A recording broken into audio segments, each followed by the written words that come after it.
What's up, everybody? This is Coach MJ, and I want to welcome you to our first Meet the Author live stream. Now, you might be thinking, what author are you talking about?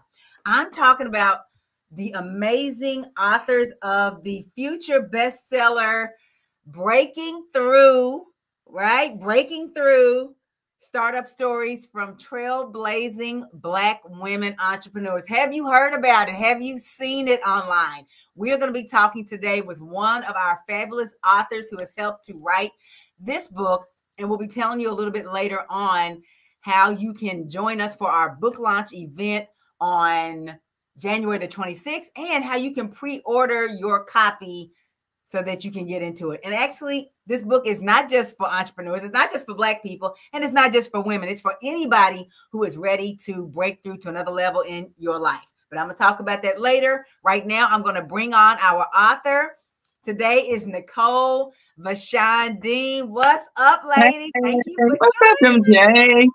Listen, I love it. I'm so excited. If any of you guys haven't already seen it, I think my story is still live where I was opening up this proof copy of the book and so excited. So this is the amazing author of chapter 4. I'm just going to give y'all a quick glance. Chapter 4, it's called Fit to Inspire. And this is the chapter that you wrote. So, Nicole, what inspired you to share your story in this anthology, in this book? Besides your enthusiasm and electric energy, besides that, the opportunity to, be a part of this book and be able to share my journey with others was really what motivated me. It's a nice opportunity to reflect as well, because you're in the midst of just living and doing and being. And so to be able to pause and say, hey, this is what I did. This is how I started. These are the steps I took. It was really exciting to be able to do that. I think the reflection opportunity, and then to be able to help other people, because it isn't just a easy, perfect road. And a lot of times people will think it's so simple to do that. And I know you've said something similar before about like you work harder doing your own business than when you're working somewhere saying, I don't want to work for anybody anymore. So I wanted to be able to at least share my point of view and my experience in pursuing entrepreneurship over the years and up till today. Got it. But without giving away too much, what is one key moment or lesson from your chapter that you hope resonates with the readers? I'm going to hold it up again because I just like the way it looks. So what's one thing you want them to get from chapter 4?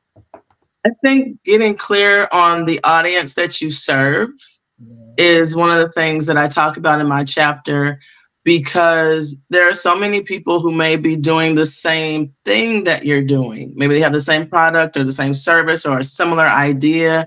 And so being able to recognize, well, who am I trying to target? Who is my audience that I either already naturally attract or desire to attract? So for me, for instance, as a coach, I'm a personal and executive coach, professional development trainer, facilitator, and also a background in fitness. I found that I used to feel like I had to compete with everybody. There's so many trainers in any context, whether it's fitness or coaching or professional development. And then I started to pay more attention to what kinds of people am I around? What types of things do they pursue? And through my, when I was doing my certification for coaching through the CAP Institute, one of the things they told us to do was create a niche, or a niche, depending on who you are. But make sure that you have like, who do you capture? Who do you want to target? So for me, I recognize that I, especially at this point, was around people who were, transitioning careers, or people who wanted to lose weight, or people who were just trying to be healthier or getting older, or they had, chronic diseases in their life when it came to the fitness. It helped me be more clear on who I wanted to target, so that I didn't have to like try to impress everyone. I just needed to know, right, because you can't. And also it causes you to feel like you're competing with everyone. But once you realize there's a very specific audience that you attract that's interested in working with you, that likes your style, it actually takes that pressure off, and then you can fine tune how to support and provide what they need. Yeah, you're literally one of one. Once people realize that, that's when their business explodes. So let's just talk a little bit about the writing process. I think you've written a book before, right? Have you been part of a book before? I've written articles, you know, in that regard. I've contributed to newspaper articles, Today's Woman and Business First, and local things in Louisville, Kentucky. But not necessarily a book chapter.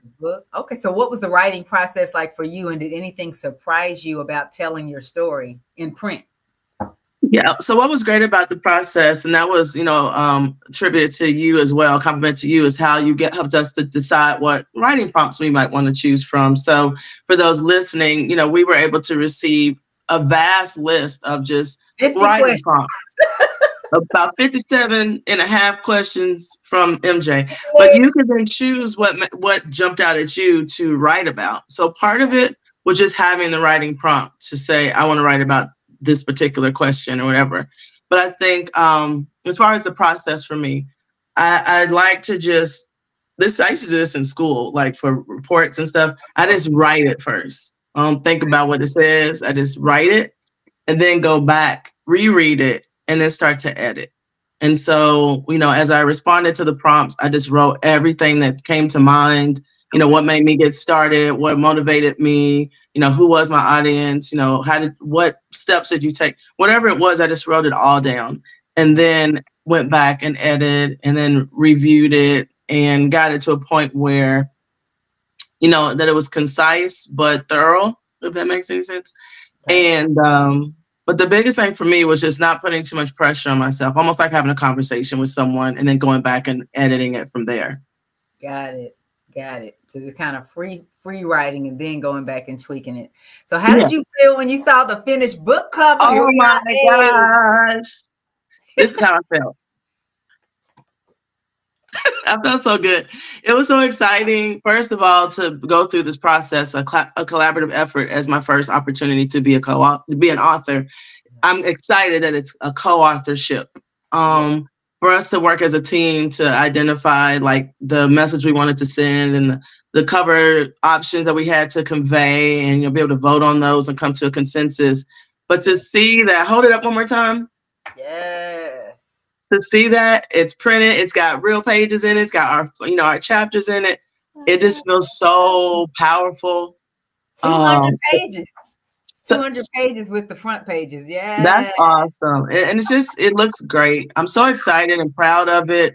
It's something that will be around no matter what we do. We'll always have this book and know that we've worked with such great women and contributed to such a great project. So for me, it's kind of surreal. It's like, actually, it's similar to when I had my DVD. Okay. I have a DVD. And so when I first saw the cover, I saw it in its contain. I actually have it somewhere, but I'd have to run and get it. But when I saw it, actually, I do have a big one. When I got this. You have a poster of it or something? I just happen to have a poster of it. I didn't know you did. Oh, you did like a cardio exercise. Don't tell cardio core for life. So how I felt when I saw the book cover is exactly how I felt when I saw this DVD cover. And the fact that you have an idea, and then you start to work on it, and then you work with people who help you make it a reality, and you can touch it and feel it and see it. That's huge. I remember when I did the DVD, similar to when you sent us that, is it the ISBN or whatever that the ISBN numbers. I did the same thing. I was like, listen, this is not out of your trunk. This is not my cousin's kitchen. This is barcode ready. Not out of your trunk. We might sell them out of our trunk, but they real books though. Ain't nothing wrong with giving people a demo that's a cassette tape or CD. Ain't nothing wrong with that. But how I felt was like, this is legit. And that's literally how I felt when you showed us the final copy with the cover. It's real. It's not a dream. And I can't wait to read all the other chapters from the other ladies because I'm just excited to read the book and learn from them as I was to be able to contribute to the book and help others learn from me.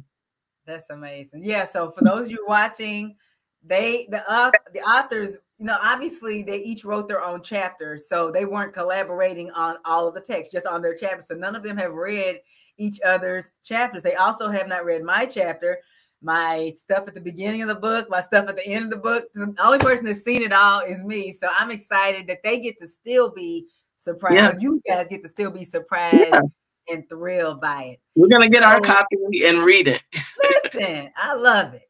So what is one thing about you that might surprise people? Whether it's just something fun about you or just something relatable? Well, I love music and I love dancing all the time. Yeah. I love to dance. I love a good line dance, but I love music. I love movies. I'm a big movie buff. But I think, just the fact that most people think I'm really, really out there, busy everywhere, just partying all the time. Or like Eddie Murphy back in the day, party all the time. But I like being at home. I'm a little bit of a social butterfly that likes to be at home.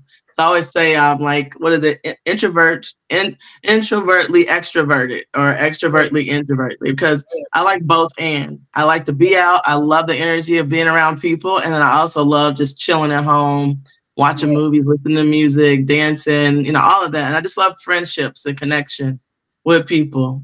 Genuine, authentic connection and friendships with people. I love downtime to just be friends and be yourself. I don't want to be on. That's another thing I've thought about a lot lately. Is like, I don't want to be on much. This year, I want to be just me right now. You have to be on like all the time. Like right now we're kind of on, but this is really us when we before we went live. This is my friend, y'all. This is not just somebody who wrote the book. This is my friend. I go to her home for girls' night. And I go to her house too, but she has us driving all the way into the dark and scared. So she gonna come back to me. No, but in all seriousness, it's like just wanting to be a lot more authentically authentic. Like I already like to be, no nonsense, just me, me. But at the same time, I want people to understand, like, you don't have to be on. It takes a lot of energy to not be genuinely yourself. There's a difference between professional and being fun and on and happy. But when you're on in an unauthentic way, I think that doesn't serve you, even in business and relationships. And so I guess that could be something too. It's just like, I want to be what you see is what you get. Yeah. And the context should make sense. If I'm presenting, I'm in a presenting mode. I shouldn't be in a presenter's mode as an audience member. But but I definitely want to work on that more, so I could just put my energy where it needs to go. Absolutely. Like this book. Yeah, listen, like the book, and I'm so pleased that you were willing to say yes and be a part of this historic project. So as we're wrapping up, why do you think it's so important for people to pre-order the book or attend the launch event, or both? And why is it important for them to show up? Okay. You need to get the book because when I say that it's myself and 8 other trailblazing women that you've seen in the promo, it is true.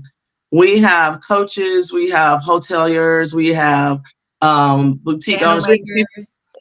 People from all backgrounds. And so you're going to find yourself in there. So again, we talk about the audience. You're considered in this book. Everyone is considered in this book. And as MJ said, it's not about being Black or a woman or even a business owner, but it's about being inspired by people's stories that can push you to do whatever it is you've been needing a little extra push or motivation or insight on. So I think getting the book is going to help you personally. It's going to help you professionally. Coming to the launch is just going to be a fun experience for you to be a part of something special, especially if you're local and you're able to actually come from Louisville or Southern Indiana and join us, because you get to meet all the authors, you get to see all the products and services that we offer. And so it's a combination of everything. And you see MJ bouncing around. It's going to be amazing, right? It's going to be fun. And so, we're coming out of this snowstorm, we're coming out of winter. We might still be in winter on January 26th, but we are going to still have fun as if it's almost spring. And so we just think you need to be there so you can celebrate with us. This is something that we're sharing with you. And so we want to celebrate with you and have you come there and meet us and just build relationship and connect even more as we go into 2025. So I think you need to come because it's just going to be great. And if I didn't write the book with my co-authors, I would still be coming to the event because I just know it's going to be a good time. I love it. Nicole, thank you so much for sharing these moments with us so we can get to know you better. I know you have to run. I'm going to finish up here, but thank you so much for joining. You guys are going to see her more in the coming weeks, months, years, but definitely go to her website. I forgot to mention this, at Rewire, renewinspire.com. That's where you can get involved with her coaching and consulting. And as I had up on the screen a second ago, you need to pre-order your copy of Breaking Through. Listen, I know the name of this book. Why I always stumble when it comes to it. Startup Stories from Trailblazing Black Women Entrepreneurs. Obviously, your copy will not say not for resale. This is a proof. But go to melaniehunter.com/breakingthrough to get a copy. They make great gifts. Even if you're not thinking about starting a business, even if you're not a woman, even if you're not Black, get a copy of this book, read it, and then share it with somebody else, or even better, get them their own copy. Because I guarantee you're going to have markups in the book. There's places for you to write your key takeaways after each chapter. So you definitely want to have a copy. And go to melaniehunter.com/breakingthrough to register for the event. We will be live streaming it and parts of the event, and we will also be there in person in downtown Jeffersonville. And you need to register on Eventbrite in order to get the link for the live stream or to come in person. So if you go to melaniehunter.com/breakingthrough, you will see how to register and how to pre-order your copy of the book. That's going to do it for me. We will be back later this week with some more author interviews. Until that next time, keep on breaking.